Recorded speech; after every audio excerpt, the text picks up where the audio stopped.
what I wanted to discuss with this first solo video, if you will, doing this without my producer, with respect to journalism and responsible journalism. So I'm not going to call myself a journalist. I will continue to call myself a news commentator, with an attempt at coming at it from a journalist perspective, in that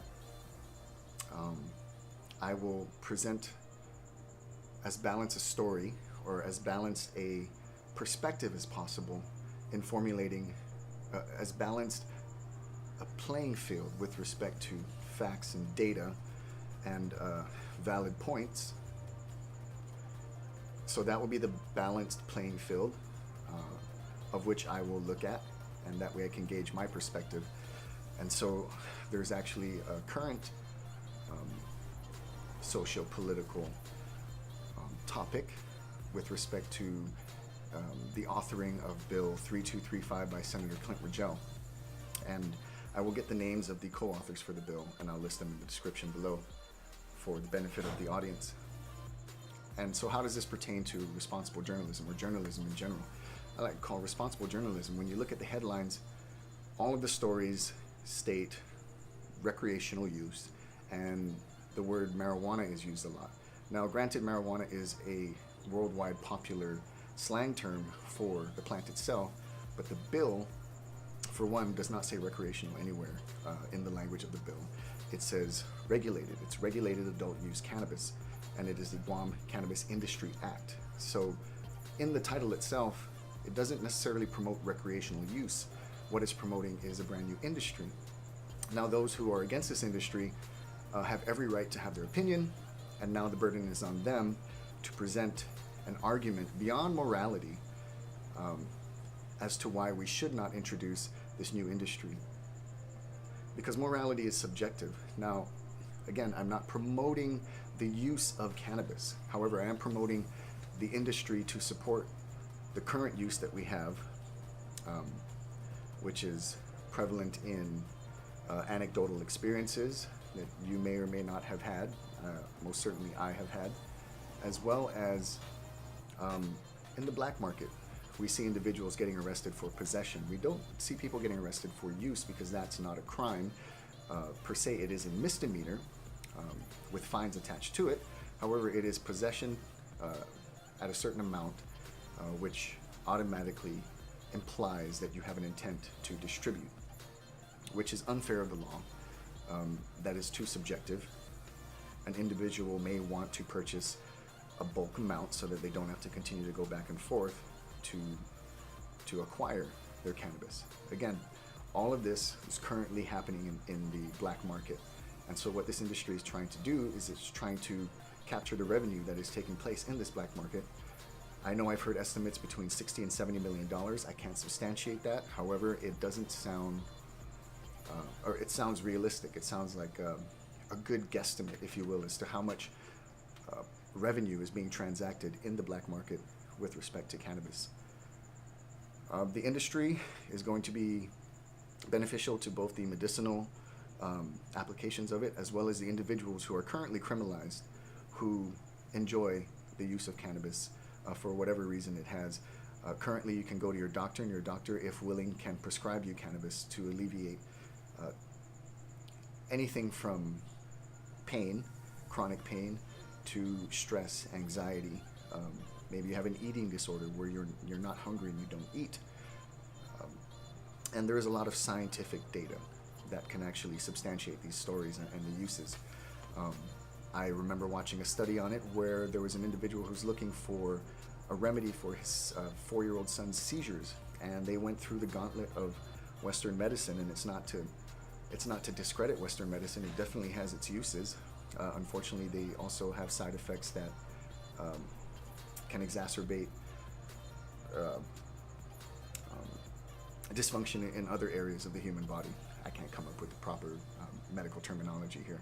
So I'll fast forward to they found that there is a chemical agent in cannabis that actually ceases the seizures. Is that a good way to say it? His son could now function normally. He would have multiple seizures daily, which greatly impaired his life. And of course, cannot be healthy over the long term, your body having to sustain such shock and trauma and to recover from that.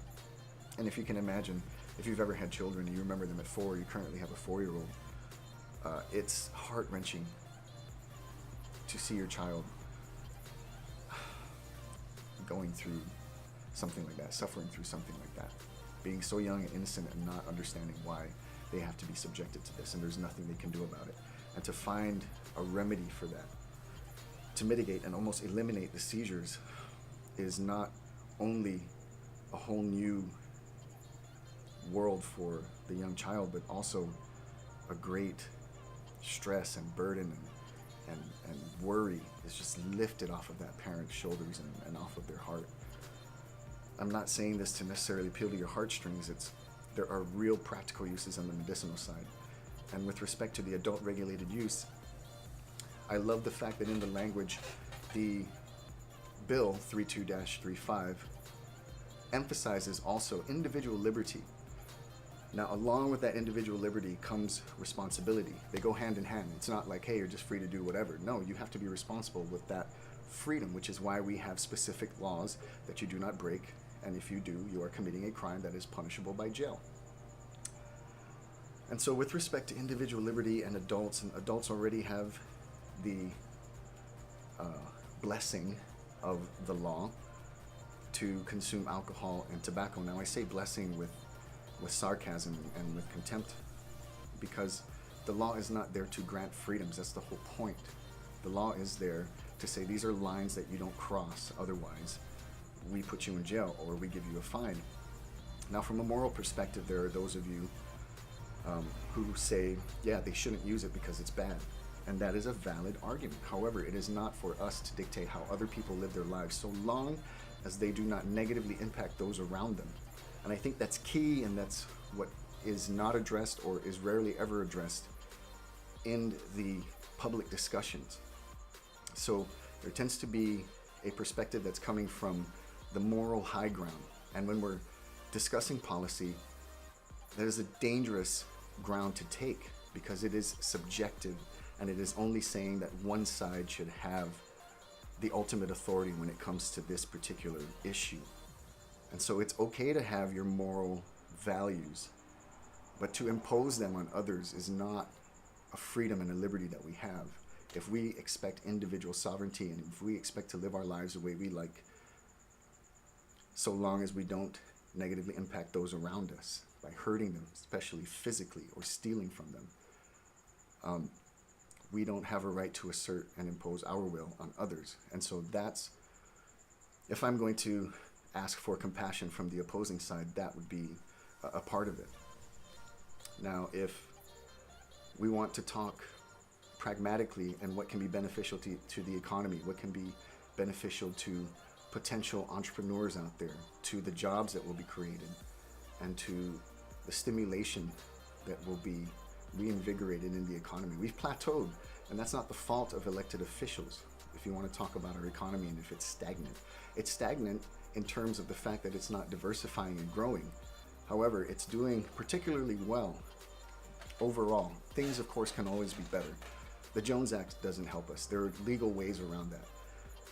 And then there are not necessarily legal ways, but ways in which we can assert, Guam as an island can assert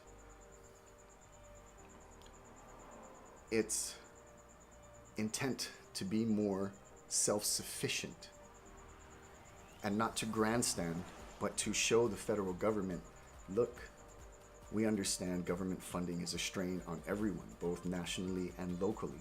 And so these are the things that we are trying to do as a people, as a society in Guam. We are saying, yes, we can be responsible, and yes, we believe that this will help to improve conditions with respect to job opportunities, with respect to more funding that the government could use in terms of capturing tax revenue. How are we going to spend this money in the industry? I'm not going to get into trying to provide my perspective on the different issues, the separate issues with respect to the Cannabis Industry Act. I was very fortunate that Senator Clynt Ridgell made some time for me Monday morning. I went into his office and we had a nice long discussion, and I asked him a bunch of questions. Most of them would be under the language of the law, pertaining to the Cannabis Control Board. They would come together and promulgate the rules and regulations which would answer most of the questions that I had for Senator Ridgell. However, I did ask him to address the concerns of those who are opposed to it.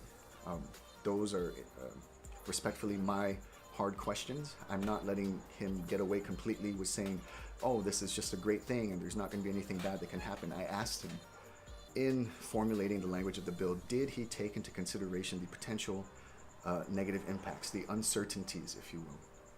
And to his credit, he answered the questions as honestly as he could. That'll be for you to decide. I'll need to get with my producer later on so that we can edit the recording. I wasn't able to get video. I didn't want to, I didn't discuss with his scheduler about doing a video interview, and so I didn't want to bombard him with that. However, I did ask him if I could record the audio for my reference when I post this material. And so to bring things back around to journalism, the word recreation was used in the vast majority of the headlines that I read. The word marijuana was used. And so I feel that they are misrepresenting the bill, its intent. They are misrepresenting the plant itself. Unfortunately, it has had, it is associated with a lot of negativity. I'm not going to deny that.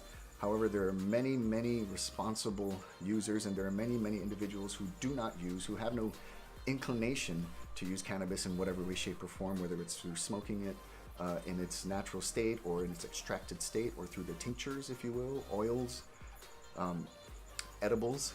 And so there are many individuals who have no inclination of using cannabis, however, support the idea, and I guess it's a more libertarian perspective where let people do what they want to do.